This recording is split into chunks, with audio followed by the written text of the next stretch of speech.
everyone. It's me, Kirsten, and this is the It's Giving Mystical podcast, and this is your podcast for the week of June 14th, the card of the week. Okay, let's just take a second. June is flying by at a rapid pace, and it's just, you know what I'm going to say. It's so interesting, but it is. It's so interesting to think about this energy of the Lovers and the energy of Temperance coming together. This question around the choices you're making, this question around the path you walk, and your flexibility in walking it, meaning you make a choice and then you walk that path and life reveals itself to you and you dance with the energies. And sometimes that's really harmonious. Forgive me, I have a little bit of a head cold, so my voice is not what it usually is. Sometimes those movements are really harmonious and it feels really good.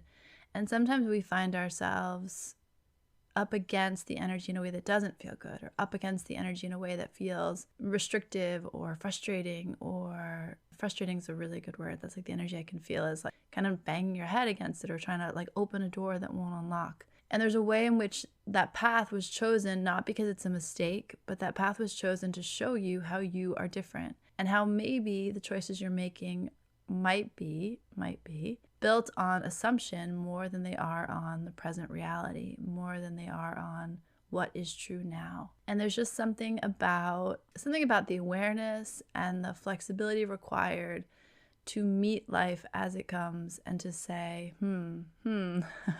what is really happening here?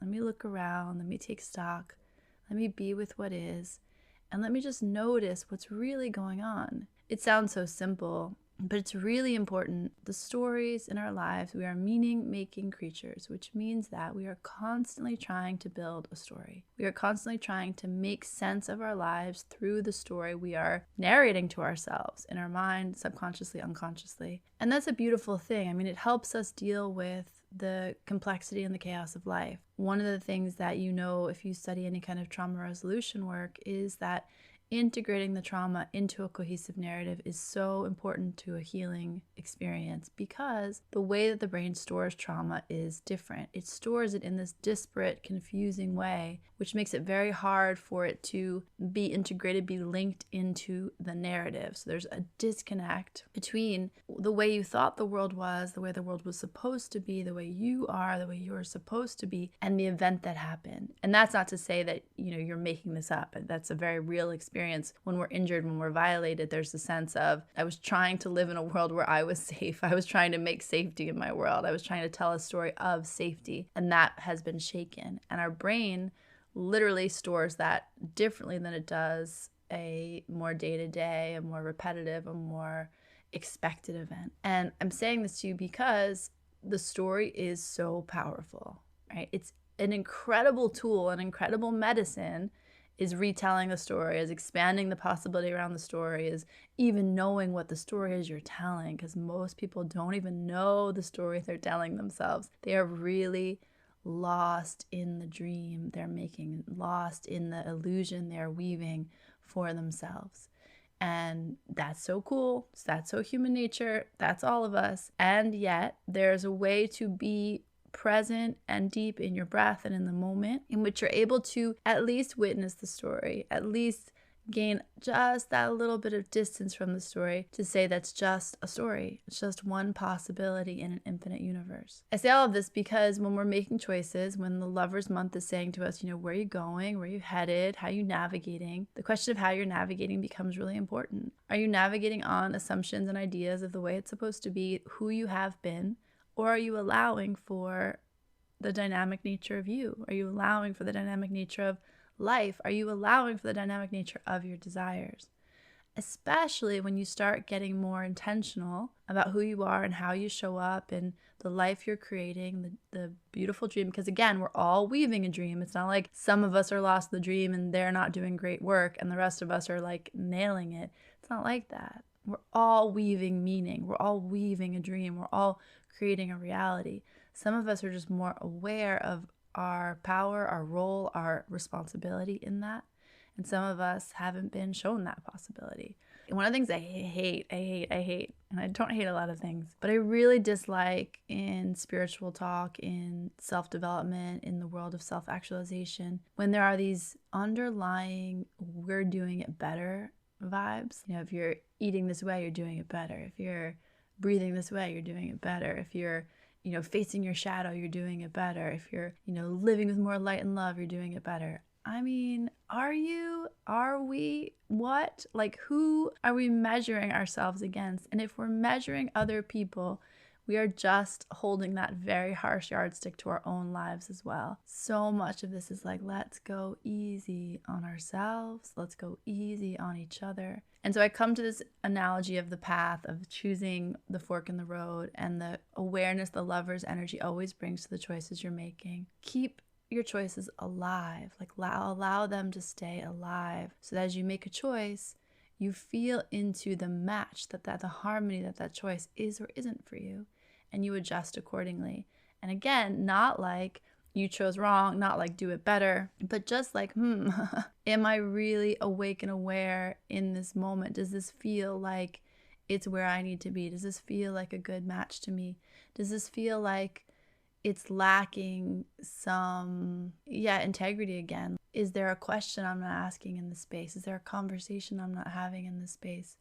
Is there something that is unsaid? So just be aware that the Temperance card is bringing alchemy to this conversation, discussion, awareness around your choices. You really might notice your choices being your teacher this month. And you might notice that as you navigate in one direction, you're realizing the satisfaction or the harmony that is or isn't present there. And you're allowing life, magic, energy, you to birth new energies, birth new choices, birth new desires. And the alchemy of that is an alchemy of patience.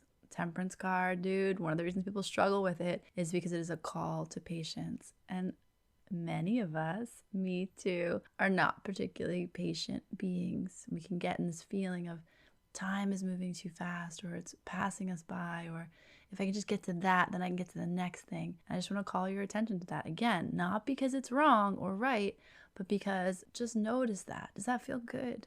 Does that feel good? Is that feeding you? Is it satisfying you? Is it nurturing you? Is it allowing you to be your best self? And chances are anything that's pitting us into what needs to happen next in a way that equals our peace or equals our happiness or equals our joy is a trick. It's a trick. You really want to imagine that so much of your work is happening here on the horizontal. So much of your work is happening here on the how much more can I feel what's true right now? How much more fully can I breathe in this moment? How much more fully can I take responsibility for what life wants with me and of me and for me and from me? The star card was the star week. The energy of that week was an invitation to rest, to reground yourself, to find your faith again. That feels really true. Find your faith again. Find your faith in whatever you find faith in. Yourself, God, nature, the world, family, or people. What do you find faith in? And the star card was like a soaking yourself in the energy, like, right. This is what makes me feel held and safe in the world.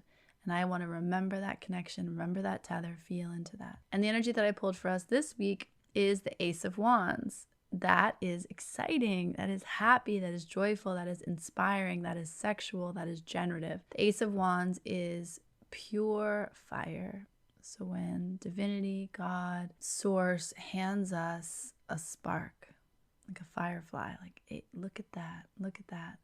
And it wants you to awaken and warm and become aware of the spark and decide whether it's something you want to nurture into a flame. It's very, very positive energy, the Ace of Wands. Wands energy in itself is actually more difficult to manage the more you have of it. So think about a fire, right? A spark, a light, it's just a baby thing. And it's easy to manage and also delicate and also vulnerable. But as the flame gets bigger, it gets harder and harder for us to manage. And it's not a perfect analogy for the wand suits, but it's an interesting one and it's a relevant one for right now. So you're handed this spark, this just idea of what might be. And then you decide how much of your energy you want to put into it. And I just bring up what I said before about choices because stay flexible. Like stay nimble. Recognize that sometimes you'll have a little spark and you'll feed it more wood and it will get too heavy. And you'll need to what it needs is more air. Or maybe you think it needs more air and what it needs is more fuel. Like, who knows? But that idea of, can I stay nimble with this thing, this live, moving thing, and decide how much I want to feed it, how much I want to let it rest? What am I doing with this little flame? And the wands are our life force energy. It's our fire energy. So it's, when I first started talking about tarot, like publicly, my cousin had a birthday and I wrote to her, I think it was in an Instagram post like so long ago, like the ace, she was walking into her Ace of Wands year. And the Ace of Wands is all good things that grow. So there's something about the Ace of Wands that sets in motion so much. Like, it has a lot of legs, the Wands energy. It is incredibly dynamic. So it's your creativity, it's your inspiration, it's your sexuality, it's your passion. It's what turns you on and lights you up in life. Ace of Wands is a very sexual card, so not safe for work ishness. It's a very phallic card. It has the energy of vital life force moving through. So you can think about the life force that comes through the new shoot in the earth, in the garden. You can also think about the vitality that comes through the phallus. Like, there's something about that explosion of energy, that explosion of life force, of like the idea of something new coming through. It's a very flirty card. The Ace of Wands is the energy. I've been watching this like TV show. It's so junky, but I love it. It's like the whole friends to lovers or enemies to lovers thing. It's like that moment in a book or in your life or in fiction, in the movies, when you see two people and they don't like each other and there's nothing there, and then all of a sudden there's one look and a spark. And there's one movement and there's a spark. It's similar to that. So the way that life, you're just like cruising along on your path, you choose your little lover's path, and boom, there's something. And boom, there's something else. And it's like this idea of, are you meeting the thing? And then you decide, right? So you make eye contact with that sexy stranger, or you see your partner with new eyes for a moment, and you get that heat, that light, that warmth, that sexy warmth inside of you. And then you decide, do I feed that flame? A woman was in Circle last month, I think, and she was talking about her relationship. And she was just kind of coming to the realization that she was withholding. Like, she had things she wanted from the relationship, but she also didn't want to be vulnerable enough to give those things to the relationship. You've probably come across this idea of 100% responsibility, meaning that a relationship is not 50% my responsibility and 50% your responsibility. But the way that a relationship really thrives and takes off is when I'm willing to bring 100%. I am 100% responsible for the state of our relationship, and you are 100% responsible, which means that I don't get to blame you. I don't get to write off bad energy or stuckness or resistance on you. I'm aware and beyond the victim triangle. Like, I've stepped out of that dynamic, and I realize that for something to work, I have to want it. I have to be devoted to it. I have to be willing to put energy into it, and I have to be willing to take responsibility for it. It's a very high bar. It is a very high bar. But if you are gesturing towards that, if you are moving towards that, if you are willing to take 80% responsibility instead of the 10% that most people take.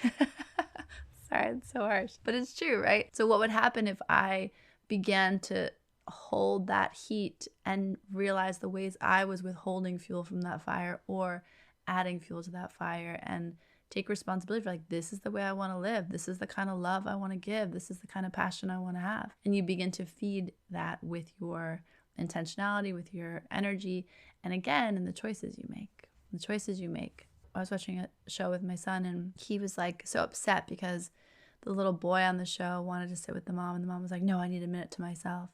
And he's like, would you ever do that to me? And I was like, yeah, I mean, I probably would say sometimes I need to be by myself. I go, but what you're responding to is, because my poor kids, they say like one thing, and I'm like, let's discuss.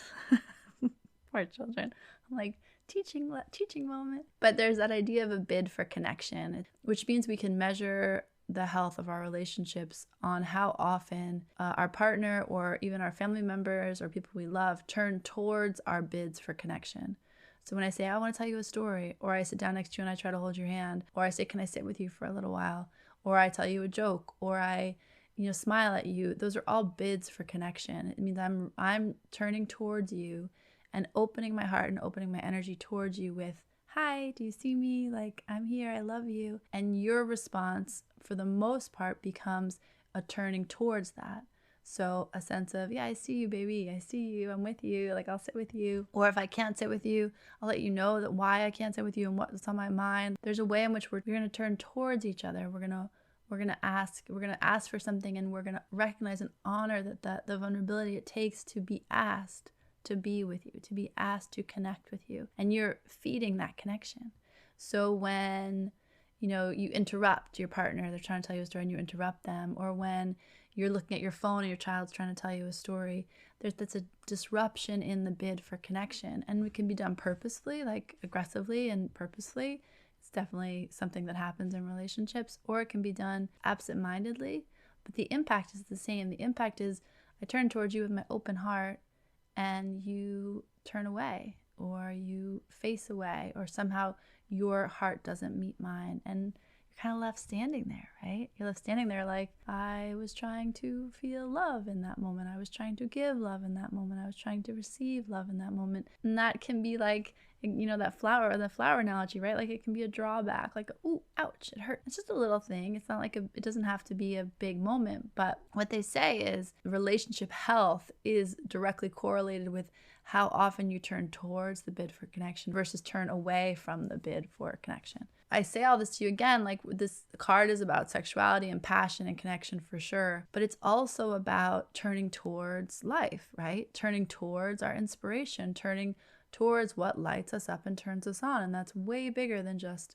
the other people in our life. As much as that's beautiful and important and fantastic, there are other things that speak to us about life. There are other things that light us up, that snap their fingers and we say, oh, yes. And it can be an idea, it can be a creative act, it can be just this moment of, oh, I see. And just building off the Star Week, coming into this Ace of Wands week, that is just lovely. It is just lovely, especially given what we said last week about the Star card reminding you that your path is so carefully orchestrated and there are no mistakes.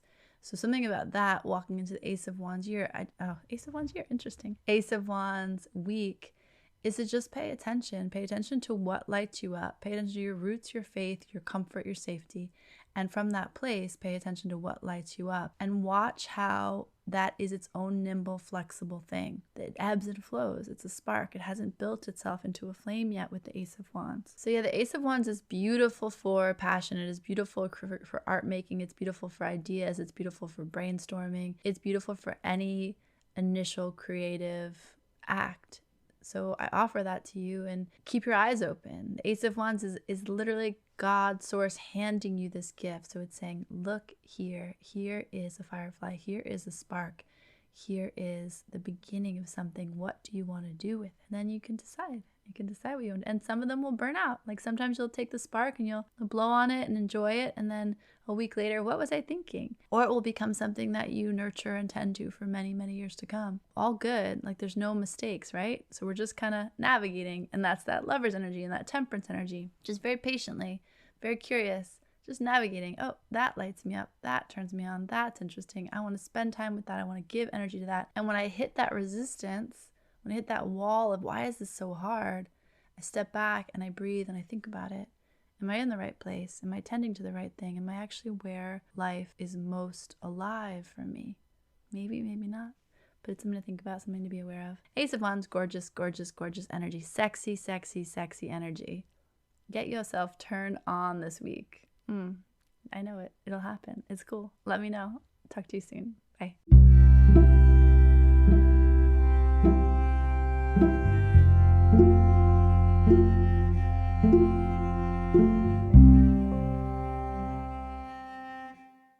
It's giving everything is sacred. It's giving art. It's giving light you up and turn you on and set you free. It's giving curiosity. It's giving freedom. It's giving love. It's giving you are more magical and powerful than you can comprehend. It's giving, I don't know what's happening, but I am so here for it. It's giving you are pure potential. It's giving mystical.